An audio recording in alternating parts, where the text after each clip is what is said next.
Design की थी Sorensen ने इन 1908। पीएच में पी का मतलब पोटेंट, पोटेंशियल या पावर, एच का मतलब हाइड्रोजन। Got it. तो ये तो हो गया हमारा पीएच मीटर या सॉरी पीएच का कंसेप्ट, जिसके बेस में हमने जो एसिड और बेसिक बिहेवियर था उसको थोड़ा सा क्वांटिटेटिवली देख लिया। अगर मैं कहूँ pH 1 है तो मुझे पता है कि H पॉजिटिव आयन कॉन्सेंट्रेशन कितनी होगी। अगर मैं कहूँ pH 2 है तो मुझे पता है कि H पॉजिटिव आयन कॉन्सेंट्रेशन कितनी होगी। ठीक है, ये हमें थोड़ा सा pH से जो है स्केल से थोड़ा सा आइडिया हो जाएगा in terms of quantitation. Okay, अब इसमें एक बात और ध्यान रखने वाली है कि जैसे मैं 1 से 2 गया या 2 से 3 गया, this number changes only by 1। ठीक है, इन दोनों में डिफरेंस कितना है 1 का, 1 से 2 का डिफरेंस 1, 2 से 3 का डिफरेंस 1, 3 से 4 का डिफरेंस 1। तो ईच 2 नंबर्स जो हैं उनके बीच डिफरेंस कितना है, ओनली 1 का। लेकिन इन कंसंट्रेशन के बीच, किसी भी 2 कंसंट्रेशन के बीच जो डिफरेंस है दैट इज 10। ये बात बहुत ही इंपॉर्टेंट है कि पीएच स्केल में चाहे डिफरेंस 1 का ही है स्केल में, लेकिन एक्चुअल कंसंट्रेशन में जो डिफरेंस होता है वो कितना होता है, 10 टाइम्स का। 1 से 0.1 10 टाइम डिफरेंस, 0.1 से 0.01 10 टाइम डिफरेंस। ठीक है, लेकिन पीएच के स्केल पे ओनली 1 का डिफरेंस होता है। ठीक है, अब ये क्यों होता है, because we are using the log scale. ठीक है, तो लॉग स्केल में जो आंसर है वो कम हो जाता है। ठीक है, तो ये हो गया हमारा पीएच स्केल, थोड़ा सा quantitative description of the acid और बेसिक रिएक्टर या बिहेवियर। ठीक है, इसके अलावा हम देख लेते हैं इसमें आगे कुछ हमारे पास है। ठीक है, अभी हम करेंगे measurement of acidic and basic strength. तो उससे पहले क्या है, इसको अरेंज कर लेते हैं। ठीक है, तो ये टेबल, ये कंसेप्ट बहुत ध्यान से करना है, अच्छे से समझना है। ठीक है, this is very very important for the pH scale. Okay, तो नेक्स्ट हमारे पास आता है मेजरमेंट ऑफ पीएच। ठीक है, तो अभी हमने एसिड की स्टडी कर ली, बेसिक जो सब्सटेंसेस है उसकी स्टडी कर ली, फिर हमने उसकी एक स्केल भी डिज़ाइन कर ली कि अगर पीएच इतनी होती है तो इतनी कॉन्सेंट्रेशन हो सकती है, इतनी पीएच है तो इतनी कॉन्सेंट्रेशन उसकी हो सकती है। ठीक है, ये सब हमने कर लिया। अभी क्वेश्चन है कि हम उस कॉन्सेंट्रेशन को मेज़र कैसे करेंगे। ठीक है, वो तो होगा कि अगर कॉन्सेंट्रेशन 0.1 है तो पीएच इतनी है, कॉन्सेंट्रेशन 0.01 है तो पीएच इतनी है। ठीक है, वो तो एक रिलेशन हो गया। लेकिन उस कॉन्सेंट्रेशन को कि वो 0.1 है या 0.01 है वो मेज़र कैसे करना है। ठीक है, उसके लिए हमारे पास 2 जो है वेज आते हैं। एक तो आता है पीएच पेपर या हम बोलते हैं यूनिवर्सल पीएच पेपर। ठीक है, पीएच पेपर बेसिकली स्ट्रिप्स ही होती है, छोटी सी, मान लो इतना का साइज होगा स्ट्रिप का। ठीक है, तो यहाँ पे जो है कुछ डाइज होगी, कम्बिनेशन ऑफ मैनी डाइज। ठीक है, तो उस डाइज के बेस पे जो कलर चेंज होगा हम उसे बोल सकते हैं कि इसका जो है पीएच कौन सी होगी। ठीक है, तो ये क्या यूनिवर्सल पीएच पेपर है जिससे जो कि जैसे combination of many dyes. Okay, तो जो पीएच पेपर पे मैंने एक स्केल डिज़ाइन किया 0 to 14 है। तो मान लो pH 1 मोलर HCl है। ठीक है, तो जो पीएच पेपर होगा उसका जो कलर आएगा वो आएगा रेड, डार्क रेड। ठीक है, जो पहले हमारे पास जहाँ पर कलर आएगा रेड या dark red if pH is very low like 0। ठीक है, फिर अगर pH 1 के करीब है तो रेड से थोड़ा सा लाइट हो जाएगा। ठीक है, और अगर लेमन जूस पे आ गया pH 2 के अराउंड आ गया तो ये ऑरेंज हो जाएगा। ठीक है, उससे नीचे जाते हैं लाइक 3 to 4 तो थोड़ा सा येलोश कलर आ जाता है। ठीक है, तो यहाँ पे लगभग थोड़ा सा येलो कलर आ जाएगा। ठीक है, तो मतलब इस पीएच पेपर पे और पीएच स्ट्रिप है 0 to 14 सारे पीएच रेंज बनी हुई है। तो हम कोई भी जो है सोल्यूशन है मेजर कर सकते हैं उसकी पीएच को। ठीक है, we have to just see the colour change. ठीक है, तो हम क्या करेंगे, मान लो मेरे पास कोई सोल्यूशन है 2। ठीक है, और मुझे बोला गया है कि बताओ इसकी पीएच कितनी है। ठीक है, मुझे ये नहीं बताना कि ये एसिडिक है या बेसिक है, अब मुझे बताना है कि इसकी पीएच कितनी है। ठीक है, तो मैंने यहाँ से 1-2 ड्रॉप्स लिए सोल्यूशन के और इस पीएच स्ट्रिप पे वो 1-2 ड्रॉप है जो डाल दिए। ठीक है, स्ट्रिप पे डाल दिए। अब स्ट्रिप का कलर चेंज हो जाएगा और वो जो कलर चेंज होगा वो मैं इस टिप से मैच करूँगा, ठीक है, जो कि आपको साथ में ही प्रोवाइड की जाती है या आपके लैब में भी हो सकती है, ठीक है। वो जो कलर चेंज होगा इस टिप से मैच करूँगा। तो देखो वो कलर कहाँ पे मैच हो रहा है। अब तो एसिडिक है, बहुत ज़्यादा एसिडिक है, pH 1-2 है, तो वो रेड की तरफ आएगा, ठीक है। अगर वो बेसिक है, pH बहुत ज़्यादा है लाइक 13-14, तो वो ब्लू की तरफ जाएगा, ठीक है। तो यहाँ पे हमारे पास ऑलमोस्ट कलर क्या आता है, ब्लू, ठीक है। तो पहले रेड है, ऑरेंज, येलो, सेंटर में होता है ऑलमोस्ट हमारे पास ग्रीन, तो यहाँ पे न्यूट्रल के अराउंड ग्रीन आ जाता है, ठीक है। फिर डार्क ग्रीन होता है, ऐसे करके तो अल्टीमेटली हमारे पास क्या आता है, ब्लू कलर, ठीक है। तो इस तरीके से हम क्या कर सकते हैं, pH की मेजरमेंट भी कर सकते हैं, ठीक है, with help of pH paper, universal pH paper, ठीक है। अब जो pH पेपर होते हैं लैब में वो ना काफ़ी तरह के आते हैं मार्केट में।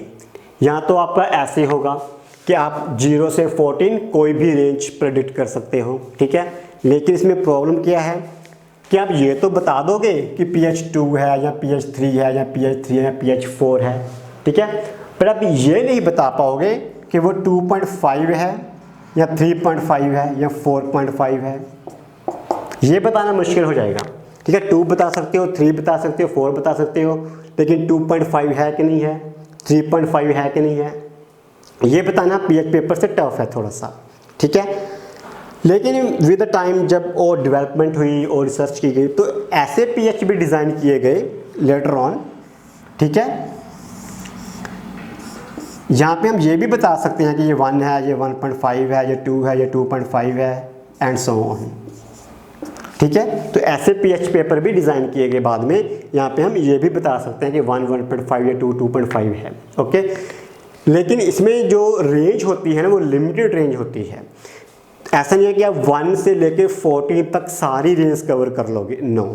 हो सकता है आपके पास 1 से लेकर लाइक मैक्सिमम 5 या 6 तक ऑप्शन हो, ठीक है। फिर आपको 6 के बाद नया pH टिप लेनी पड़ेगी, ठीक है, न्यू pH टिप देखनी पड़ेगी, तो वो मे बी 6 से लेके लेट से 10-11 तक रेंज कवर करती है। फिर आपको एक और स्ट्रिप लेनी पड़ेगी, ठीक है, जो कि फिर 11 से 14 तक की रेंज कवर करती है, ठीक है। तो अगर आपको इतनी ज़्यादा एक्यूरेसी चाहिए तो आपको डिफरेंट स्ट्रिप्स यूज़ करनी पड़ेंगी, ठीक है। लेकिन अगर आपको इतनी एक्यूरेसी नहीं चाहिए तो आप एक ही स्ट्रिप यूज़ कर सकते हैं जिसमें सारी रेंज कवर होती है, ओके। अब प्रॉब्लम ये है कि हमने थोड़ी सी एक्यूरेसी तो ले ली 2 से 2.53 तक। अब मान लो मुझे चाहिए कि 2.7 चाहिए या 2.75 चाहिए, तो क्या करूं, ठीक है। 2 तक तो ठीक था, 3 तक ठीक था, 2.5 3.5 आ गया, चलो वो भी ठीक है। अब मुझे 2.75 चाहिए, मतलब मुझे 2.5 से लेकर 3 के बीच की रेंज चाहिए, तो अब क्या करूं, ठीक है। तो नई स्ट्रिप ले लो, ठीक है। या इसके बाद हमारे पास ऑप्शन आ जाती है pH मीटर की, ठीक है, pH मीटर की। अब pH मीटर क्या होती है, बेसिक इलेक्ट्रॉनिक इक्विपमेंट है, छोटा सा लैब में होता है लेकिन काफ़ी कॉस्टली होता है। जो अच्छे pH मीटर हैं उनकी कॉस्ट ऑलमोस्ट 50-60,000 तक भी जा सकती है, ठीक है। तो हम क्या करते हैं, pH मीटर लेते हैं, उसमें एक प्रोब होता है ग्लास का, ठीक है। तो उस प्रोब को हम सोल्यूशन में डिप करते हैं, ठीक है। तो यहाँ पे एक मीटर सा लगा होता है, तो वहाँ पे हम pH मेजर कर सकते हैं। इट इज़ इलेक्ट्रॉनिक, ठीक है, इसमें कोई pH स्ट्रिप नहीं होती, इट्स इलेक्ट्रॉनिक इक्विपमेंट, ठीक है। अब ये इतने ज़्यादा एक्यूरेट होते हैं, ठीक है जी, आपको कोई भी रेंज बता सकते हैं, 2.5 sorry 2.75 2.8 2.9 2.6 2.65 any range, they are very very accurate, okay. और इनकी रेंज है जो फुल लाइक 1 to 14 सारी रेंज कवर भी करते हैं और एक्यूरेसी भी सेकंड डेसिमल तक होती है, ठीक है। लेकिन कई बार 3 डेसिमल तक भी हम ले सकते हैं इंस्ट्रूमेंट में, इक्विपमेंट में, डिपेंड पर वो कितना एक्यूरेट डिज़ाइन है, उसकी कॉस्ट कितनी है, कितना वो रोबस्ट वगैरह है। 3 डेसिमल तक भी जा सकते हैं लेकिन वो उतना रेकमेंड नहीं किया जाता, ठीक है, क्योंकि 3 डेसिमल तक किसी भी इंस्ट्रूमेंट की मेजरमेंट की एक्यूरेसी को थोड़ा सा सस्पेक्टेड हो जाता है, specially in case of pH meter. लेकिन डेफिनेटली 2 डेसिमल डिजिट तक तो आप ले ही सकते हो, ठीक है। So these are the very accurate and can give you measurement up to 2nd decimal also, ठीक है। So this was the way to measure the pH, ठीक है। फर्स्ट मेजरमेंट क्या थी, हम इंडिकेटर यूज़ कर सकते हैं, जहाँ से हमें ये पता चल जाएगा कि एसिड है या बेस है। फिर हम पीएच स्ट्रिप ले सकते हैं, यूनिवर्सल पीएच पेपर ले सकते हैं, यहाँ से हमें ये पता चल जाएगा कि पीएच 1, 2, 3, 4 कितनी है। अगर ज़्यादा एक्यूरेसी चाहिए तो और पीएच स्ट्रिप है 1.5 to 2.5, अगर और भी एक्यूरेसी चाहिए तो पीएच मीटर है।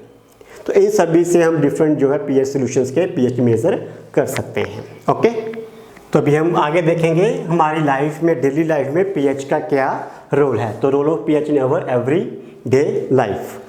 तो पहले हमारे पास आता है डाइजेशन, फिर tooth decay, soil pH and self defense, जो कि मेन हम अपनी डेली लाइफ के बेस पे इसकी जो है इंपॉर्टेंस को समझ सकते हैं। इसके अलावा वैसे तो पीएच है जो बहुत ही ज़्यादा इंपॉर्टेंट है in other many aspects of the life, whether it is in the living beings or it is in lab or it is other pharma industry, wherever it is। तो डाइजेशन में क्या होता है, स्टमक में हमारे पास क्या है, जो लो पीएच होती है अराउंड 1.2, ठीक है। तो उस पीएच पे जो है हमारा फूड डाइजेस्ट होता है। उस पीएच पे एक तो बहुत से एंजाइम है जो कि प्रोटीन को डाइजेशन करने में हेल्प करते हैं, वो एक्टिव हो जाते हैं एट लो पीएच, ठीक है। दूसरा, अगर कोई भी और फॉरेन पार्टिकल या फॉरेन माइक्रो ऑर्गेनिज्म जैसे बैक्टीरिया वगैरह है हमारी बॉडी के अंदर चला गया स्टमक में, तो इतने लो पीएच पे जो वो बैक्टीरिया वगैरह वो किल हो जाएगा या इनएक्टिव हो जाएगा। तो डाइजेशन के टाइम पे हमारे पास क्या है, बेसिकली लो पीएच है, ठीक है, which helps in digestion by activating certain enzymes and other killing the bacteria और other microorganism which have been enter our body through the food, ठीक है। अब क्या होता है कि जब हम ज़्यादा खाना खा लेते हैं, ठीक है, तो कई बार हमारी बॉडी में एसिडिटी हो जाती है, क्योंकि उस टाइम पे बॉडी में या स्टमक में जो है ज़्यादा एसिड रिलीज होता है, तो वी फील एसिडिटी, तो पेन होता है या कुछ ऐसी प्रॉब्लम्स होनी शुरू हो जाती हैं। तो उसका ट्रीटमेंट करने के लिए क्या है, हमें बेस लेना चाहिए। तो बेस क्या लेते हैं, हमें मिल्क ऑफ मैग्नीशिया। बेस कौन सा लेते हैं हम, मिल्क ऑफ मैग्नीशिया, जो कि बेसिकली मैग्नीशियम हाइड्रोक्साइड होता है, ठीक है। अब हमारी बॉडी में एसिड था, स्टमक में जो है HCl एसिड होता है, ठीक है। जब एसिडिटी होती है तो HCl ज़्यादा हो गया, तो हमने मैग्नीशियम हाइड्रोक्साइड ले लिया, milk of magnesia that is, तो एसिड और बेस की रिएक्शन होकर क्या हो गया, वो न्यूट्रलाइज्ड हो गया, ठीक है। इसके अलावा एक कंपाउंड या और ले सकते हैं, सोडियम बाइकार्बोनेट, ठीक है, ये भी एक बेस है। तो HCl के साथ रिएक्शन करके क्या होता है, हमारे पास वो न्यूट्रलाइज हो जाता है। So this the role of pH in our everyday life. में खाना तो हम रोज ही खाते हैं, ठीक है। फिर आता है हमारे पास टूथ डिके। तो जैसे बच्चे कई बार ज़्यादा शुगरी कैंडीज खाते हैं, ठीक है, मार्केट से बच्चों को काफ़ी मतलब शौक रहता है खाने का, तो वो चॉकलेट्स बहुत खाते हैं, ऐसे ही शुगरी कैंडीज बहुत खाते हैं। तो उसकी वजह से क्या होता है, जो शुगर जब वो अपने माउथ में उसको च्यू कर रहे हैं, तो कुछ बैक्टीरिया होते हैं जो वहाँ पे एक्ट करते हैं, तो उस शुगर को डिकम्पोज करके एसिड बना देते हैं, ठीक है। जो शुगर होती है उस गम्स में या कैंडीज में, ठीक है, वहाँ पे जो माउथ में हमारे जो बैक्टीरिया वगैरह हैं उसको डिकम्पोज करके एसिड बना देते हैं। अब ये एसिड जो होता है वो टूथ के ऊपर एक सब्सटेंस होता है, मटेरियल होता है एनामल, ठीक है। This is the hardest substance in our body. Enamel is the hardest substance, chemical कुछ भी बोलो, हार्डेस्ट सब्सटेंस और chemical in body. This is very important question, ठीक है, कॉम्पिटिशन एग्जाम में आता है मेडिकल एंट्रेंस टेस्ट में +2 के बाद के हार्डेस्ट सब्सटेंस बॉडी में कौन सा है, दैट इज द एनामल। ये बेसिकली कैल्शियम फॉस्फेट होता है, ठीक है। अब एसिड होता है, उधर से कैल्शियम फॉस्फेट होता है, तो वो आपस में रिएक्ट करना शुरू कर देते हैं, जिसकी वजह से जो कैल्शियम फॉस्फेट है वो ब्रेकअप हो जाता है, ठीक है, ब्रेक हो जाता है। ब्रेक होने के बाद एनामल नहीं रहा, ठीक है, तो वहाँ पे क्या होता है, टूथ डिके होना शुरू हो जाता है। तो अगेन क्या आ गया, रोल ऑफ पीएच, ठीक है। शुगरी सब्सटेंस लिया, कार्बोहाइड्रेट्स थे, उसको डिकम्पोज किया तो एसिड बना, एसिड से एनामल डिकम्पोज हो गया जो कि कैल्शियम फॉस्फेट था, ठीक है। तो कैल्शियम फॉस्फेट डिकम्पोज होने के बाद वहाँ पे टूथ डिके होना शुरू हो गया। सॉरी। अब इसको अवॉइड करने के लिए क्या कर सकते हैं, अब देखो हमारे पास एसिड है, अगर हम बेस ले लें तो वो न्यूट्रलाइज हो जाएगा। तो इसी वजह से जो हमारे पेस्ट होते हैं, ठीक है, they are basic in nature, वो थोड़े से बेसिक होते हैं, ठीक है। तो एसिड है, बेस है, रिएक्शन करेगा, न्यूट्रलाइज हो जाएगा, तो टूथ डिके नहीं होगा, ठीक है। दूसरा मेथड इसको अवॉइड करने का क्या है, खाना खाने के बाद हमें जो है अपने जो माउथ है उसको वाटर से रिंस करना चाहिए, ठीक है। उसके बाद हमें सॉइल पीएच। अब जैसे प्लांट्स वगैरह हम ग्रो करते हैं सॉइल में, तो किसी प्लांट्स के लिए कोई पर्टिकुलर पीएच ही चाहिए, ठीक है। अगर प्लांट्स या सॉरी जो सॉइल है उसकी अगर पीएच बहुत ज़्यादा डाउन हो जाए, एसिडिक मीडियम में चली जाए या बहुत ज़्यादा बेसिक मीडियम में चली जाए, तो वो प्लांट्स की ग्रोथ को हिंडर कर सकते हैं, ठीक है। तो मान लो किसी केस में सॉइल की पीएच है वो बहुत डाउन चली गई, तो हम वहाँ पे क्या करते हैं, कैल्शियम ऑक्साइड या कैल्शियम हाइड्रोक्साइड फील्ड्स में स्प्रे करते हैं, वहाँ पे डालते हैं, ठीक है। अगर किसी वजह से सॉइल की पीएच डाउन चली गई तो वहाँ पे उसको न्यूट्रलाइज करने के लिए बेस को डालते हैं, कैल्शियम ऑक्साइड या कैल्शियम हाइड्रोक्साइड वगैरह को, ठीक है। अब सॉइल की पीएच कई वजह से डाउन जा सकते हैं, जैसे हम फर्टिलाइजर्स यूज़ करते हैं, ठीक है, अमोनियम के हैं या सल्फेट वगैरह के हैं, तो उनकी वजह से कई बार जो है सॉइल की पीएच डाउन चली जाती है, तो वहाँ पे उसको न्यूट्रलाइज करने के लिए हमें कैल्शियम ऑक्साइड या कैल्शियम हाइड्रोक्साइड डालना पड़ता है, ठीक है। तो गेन क्या आ गया, जो है डेली लाइफ में हमारी इंपॉर्टेंस आ गई पीएच की। इसके अलावा एक और भी आता है इसमें, जो लिविंग बींग्स है जो वाटर में रहते हैं, एक्वाटिक लाइफ है, ठीक है, वहाँ पे भी पीएच का रोल है, क्योंकि अब एक्वाटिक लाइफ को भी सर्वाइव करने के लिए किसी पर्टिकुलर पीएच की चाहिए वाटर में, ठीक है।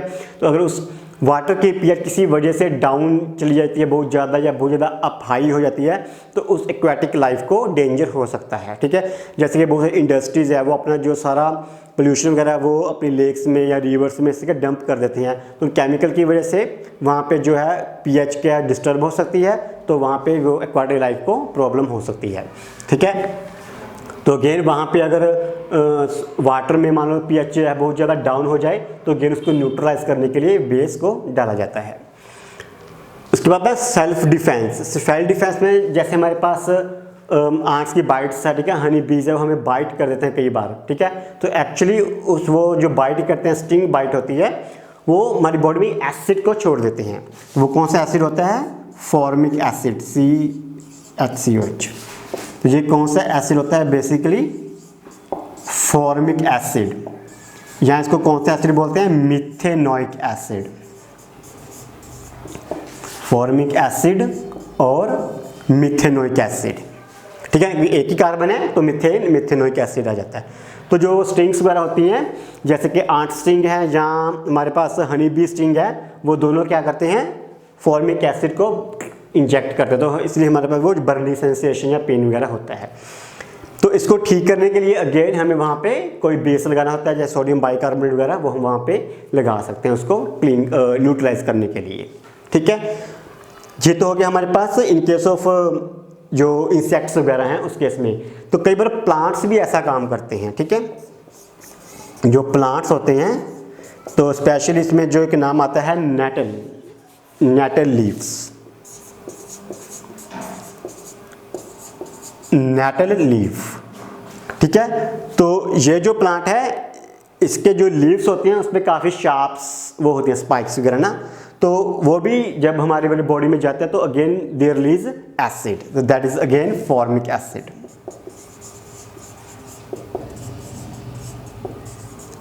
ठीक है। तो वो भी क्या फॉर्मिक एसिड है, जो लीफ है हमारी बॉडी में जाता है तो हमें अगेन प्रॉब्लम होती है, ठीक है। जो नेटल लीफ है, इसको जो अगर हिंदी में क्या बोलती हैं, बिच्छुआ पत्ती, बिच्छुआ